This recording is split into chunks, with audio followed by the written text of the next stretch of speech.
In this video, we're going to speak about news about Covid-19, and the news was launched about a week ago. And the idea of this video, for you to understand this fast speaking of English, American English, which is quite different than British English. So I will try to explain in a simpler words the words that are given in the fast-spoken American English. Ready? Let's go. Good evening again. I'm Sandra Bookman. And I'm Joe Torres. COVID-19 cases are on the rise in nearly half the country, and health officials fear we could see a winter surge. COVID cases are on the rise, which means they are going up. And as you probably know, the sun can go up and down. So in the morning when you wake up really early, you can see sunrise, and it can help you understand the word the COVID cases are on the rise.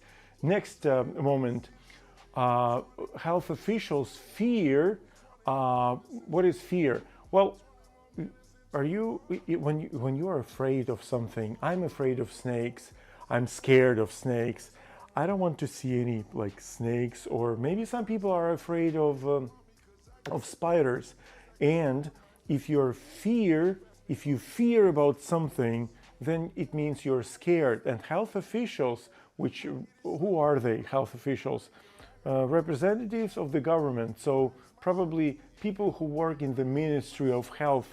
They are afraid. They fear that we can have a winter surge. You know the word surgery probably.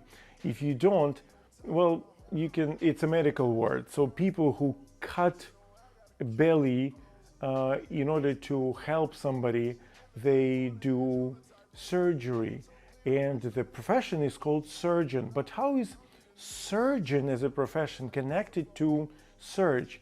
One of my students, who is also a doctor, told me that when you cut skin for surgery, you see some blood sprinkling out, streaming out of the body. So surge is literally like a wave. Where you can see waves? In the sea.